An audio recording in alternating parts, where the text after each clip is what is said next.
Hello, Vacho. Let's read the question. The question says, liquid hydrocarbons can be converted to a mixture of gaseous hydrocarbons by hydrolysis, oxidation, cracking, option D, distillation under reduced pressure.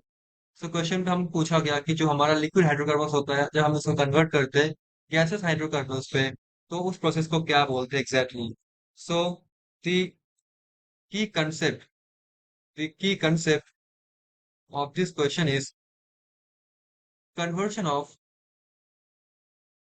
conversion of liquid hydrocarbons, liquid hydrocarbon, right. So first of all हम चर्चा करते हैं यहाँ पे each and every option. First of all hydrolysis होता क्या है हम जानते हैं। हाइड्रो मतलब क्या होता है वाटर, हाइड्रो मतलब होता है वाटर, लिसिस मतलब क्या होता है ब्रेकिंग, ब्रेकिंग। तो पानी से अब what is breaking, breaking of bond, breaking of bond. तो अगर आप पानी यूज करते हो कोई बॉन्ड ब्रेक करते हो तो उसको बोलते हैं हाइड्रोलिसिस। ठीक है। तो देखो लिक्विड हाइड्रोकार्बन तो कन्वर्ट नहीं होता पानी के माध्यम से ब्रेक बॉन्ड ब्रेक करने से, तो हाइड्रोलिसिस तो नहीं होगा। ऑक्सीडेशन पता है हमको, ऑक्सीडेशन में क्या होता है, ऑक्सीडेशन पे केमिकल कंपाउंड ही चेंज हो जाता है, क्योंकि ऑक्सीडेशन नंबर जो होता है, ऑक्सीडेशन जो नंबर होता है वो इंक्रीज करता है, वो इंक्रीज करता है। ठीक है। And new species is generated by releasing electron.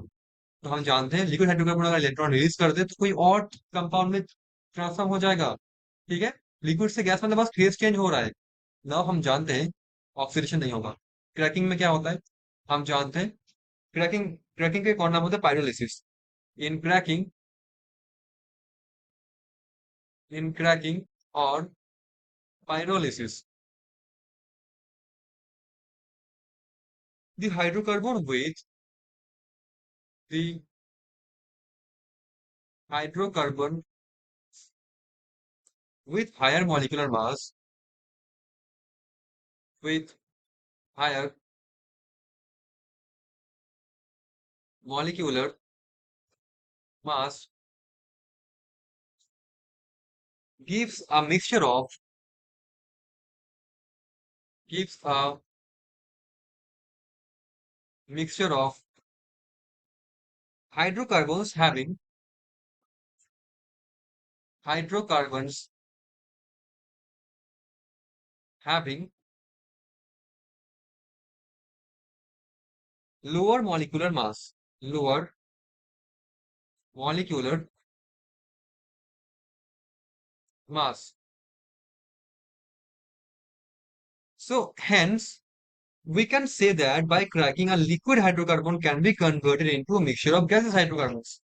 तो क्रैकिंग में क्या होता है, जो हमारा हाइड्रोकार्बन होता है जो हायर मॉलिक्यूलर मास, ठीक है, वो हमको क्या करना होता है ब्रेक करके हमको मिलता है mixture of hydrocarbon with lower molecular mass. तो क्रैकिंग में ये होता है।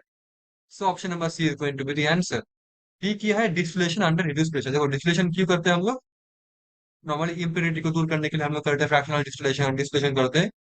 तो इसमें हम लोग सपोज हमारे पास ए है, उसके साथ हमारे पास एक बी है इम्प्योरिटी, तो हम इसको क्या करते हैं, हम इसको ऐसे ऐसे टेम्परेचर में हम इसको हीट करते हैं डिस्टिलेशन पे, जैसे कि हमारा बॉइलिंग मतलब जो टेम्परेचर जो हमारे पास टेम्परेचर होगा टी जो होगा वो क्या होगा, एक है बॉइलिंग पॉइंट से ज्यादा हो, बट जो इम्प्योरिटी है उसके बॉइलिंग पॉइंट से कम हो।